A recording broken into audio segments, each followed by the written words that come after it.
Bonjour et bienvenue dans cette vidéo où je vous explique comment trouver un produit gagnant à vendre sur votre e-commerce. Je suis Delphine, formatrice, fondatrice d'agence web marketing et e-commerçante depuis 2012. Si vous avez envie de connaître tous mes trucs et astuces pour vendre des produits sur votre e-commerce, abonnez-vous tout de suite à ma chaîne.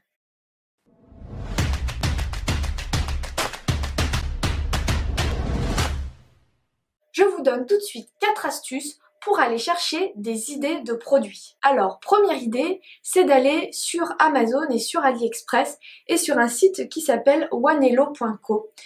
L'idée, ça va être d'aller voir quels sont les best-sellers. Allez voir les produits qui se vendent le mieux. Peut-être que ça pourra vous inspirer des idées de produits à vendre. L'astuce numéro 2, ça va être d'aller sur Facebook et d'utiliser la barre de recherche avec des mots en anglais. Pourquoi en anglais ? Pour aller chercher quels sont les produits qui fonctionnent aux États-Unis et qui ne sont pas encore tout à fait sortis en France. Donc en général, quand vous avez un produit qui marche aux États-Unis, ça va marcher en France. Je vais vous donner une liste de mots-clés à taper dans cette fameuse barre de recherche dans ma description. Je vous invite donc à aller voir. Je vais vous en donner quelques exemples. Par exemple, get yours now. Ça veut dire achetez le vôtre maintenant. Enfin, obtenez le vôtre maintenant plutôt. Vous allez mettre ça dans la barre de recherche et vous allez cliquer sur publication. Je ne sais pas si vous voyez dans Facebook, mais quand vous mettez une recherche, quand vous tapez une recherche, vous avez personne, page, groupe, etc. et vous avez publication. En cliquant sur publication, ça va vous ressortir tous les produits où il y a marqué Get Yours. Donc probablement des produits qui sont en train d'être vendus ou des publicités de produits qui sont en train d'être vendus. Et ça va vous permettre de trouver des idées. L'astuce numéro 3, c'est un logiciel qui s'appelle Niche Miner et ce logiciel va vous permettre de faire des recherches sur les produits phares, les produits qui fonctionnent, les niches un peu oubliées et toutes les campagnes publicitaires gagnantes, notamment sur Facebook, Google, etc. Donc c'est un logiciel qui est payant mais pas trop cher, c'est quelque chose du style, enfin c'est moins de 30 $, donc c'est vraiment un outil intéressant si vous voulez aller chercher des produits. L'astuce numéro 4, c'est d'installer un plugin sur Chrome qui s'appelle Turbo Ad Finder. Ce plugin vous permet d'accéder à toutes les publicités qui sont faites sur Facebook. Donc pour accéder au maximum à des publicités sur des produits de e-commerce, vous allez liker toutes les pubs qui parlent de produits. Comme ça, l'algorithme Facebook ne va vous présenter que des publicités sur ces produits-là. Donc, vous installez le plugin, vous likez quelques produits de e-commerce et quand vous allez faire vos recherches, Turbo Ad Finder va vous faire ressortir toutes les campagnes publicitaires actuelles sur les produits. Ça va vous permettre de voir le nombre de likes qu'il y a et le nombre de partages qu'il y a sur les produits et ça pourra encore vous donner des idées. Une fois que vous aurez parcouru ces 4 astuces et que vous aurez trouvé un produit ou plusieurs produits qui vous intéressent et que vous pensez pouvoir vendre, il y a quelques critères à respecter. Alors pas forcément tous les critères, je vais vous en donner une dizaine et réfléchissez bien aux produits que vous allez vendre. Premier critère, il vaut mieux que le produit soit léger à envoyer par rapport aux frais de port. Ça sera plus pratique pour vous et ça vous coûtera moins cher si le produit est petit et léger. Deuxième critère, il vaut mieux éviter les objets qui sont fragiles et qui peuvent se casser pendant le transport, ça serait une catastrophe. Si à chaque fois que vous envoyez un produit, en tout cas en dropshipping, ou si c'est vous qui l'envoyez, si à chaque fois le produit se casse, ça va pas être possible, vous allez avoir trop de pertes. Troisième, alors oui, celui-là il est intéressant, c'est éviter les objets électroniques. Encore une fois, les objets électroniques, le problème c'est que ça rejoint un peu l'idée de la fragilité. Vous pouvez avoir plein de problèmes et de retours clients. Donc évitez plutôt les produits électroniques. Le quatrième critère, c'est si vous avez un produit, essayez d'en trouver des complémentaires, comme ça incitera vos clients à acheter le premier produit, puis le deuxième produit, éventuellement le troisième, etc. Donc ça, c'est vraiment intéressant d'avoir des produits qui sont complémentaires pour avoir plusieurs achats de la part du même client. Le cinquième critère, c'est d'éviter tous les produits qui sont réglementés, les produits pour bébés, les produits alimentaires, les produits de beauté, les lentilles, tout ça c'est un peu compliqué parce que tout ce qui est en contact direct avec les yeux ou avec la peau, vous pouvez avoir des ennuis, donc évitez ce type de produit. Le sixième critère, c'est de choisir un produit qui vraiment répond à un besoin ou une problématique de vos clients. Le septième critère, ça peut être un objet qui vous fait gagner du temps. Le huitième critère, ça va être un objet qui va être indispensable. Je sais pas moi, par exemple une brosse à cheveux, c'est plutôt indispensable pour une femme en tout cas. Donc vraiment des produits indispensables. Alors ça rejoint un peu l'idée de répondre à un besoin, mais le 9e critère, c'est qu'il va répondre à une douleur profonde ou une peine de votre client. Et le 10e critère, ça va être les produits qui ont un côté ludique, donc sympa, amusant. Là, voilà, je vous donne 10 critères. Après, vous n'êtes pas obligé évidemment d'appliquer tous les critères, c'est pas possible.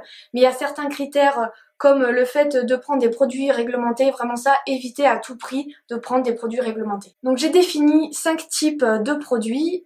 Une fois que vous avez une idée du produit que vous voulez vendre, un des premiers types que vous allez pouvoir utiliser, ça va être d'utiliser les mots-clés. Donc qu'est-ce que j'entends par là ? Il va falloir faire des recherches sur Google par rapport à votre produit, essayer plusieurs types de mots-clés, essayer d'adapter le mot-clé pour trouver quelque chose qui va correspondre à votre produit, qui est recherché, qui a quand même un certain volume de recherche, mais pour lequel il n'y a pas trop de réponses. Alors je sais que c'est compliqué, ce que vous pouvez faire c'est déjà vous tapez des idées, vous avez Google Suggest qui avec votre nom de produit va pouvoir vous donner justement des suggestions par rapport au mot-clé que vous venez de taper.